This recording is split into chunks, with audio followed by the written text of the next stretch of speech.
Hello guys, welcome to my channel. Dito po kami ngayon sa Chowking sa SM Grand Central sa Monumento.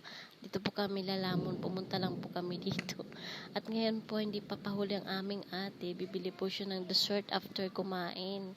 Siyempre hindi po pwedeng hindi siya makatikim kasi nakita niya po yan kanina bago umakyat kami. So ngayon kailangan namin patikim niya kasi yan ako pag hindi hanggang bukas yung sama ng loob niyan.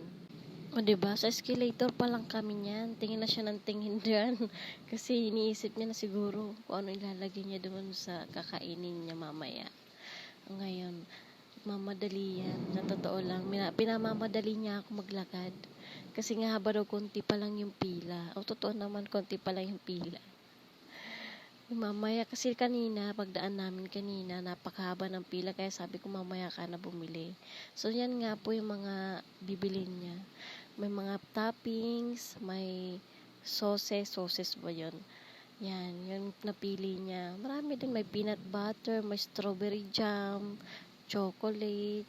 Hindi ko alam kung ano nilagay niya dyan. Para strawberry jam.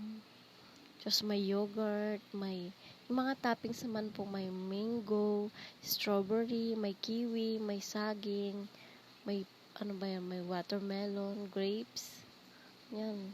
Maraming pagpipilian. Yan po, strawberry po yung napili ng anak ko. At syempre, may iba-iba pang toppings. May chocolate po ata, yan eh.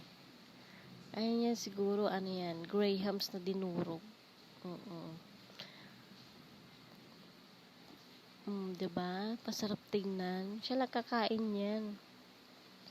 So, ayan nga po, nagmamadali na po kami kasi nga, dalawa yung bantay ng asawa ko. So, yan nga, siya lang po kakain yan at siya lang po nangangailangan ng dessert. O, diba? Sarap kumain. Sarap. Diba?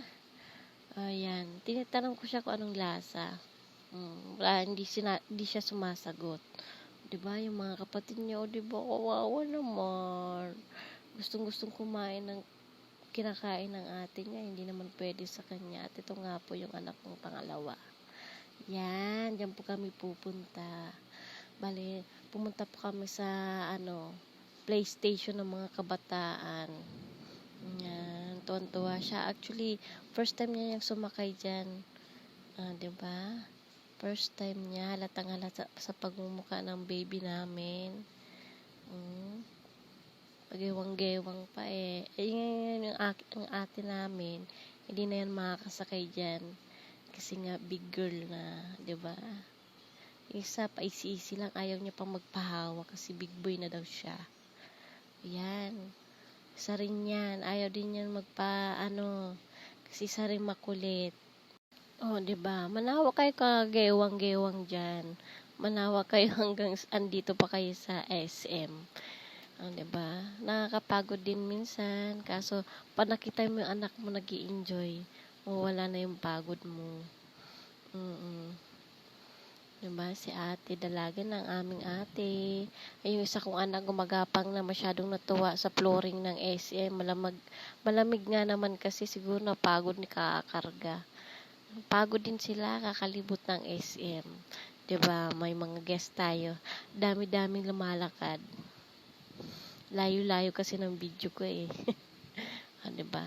Medyo nag-iisip pa sila kung saan pupunta niyan. Diba? Pumunta kami ng arcade. Tinuro pa ako ng anak ko. Kala ko may naman kasalanan na. Thank you for watching.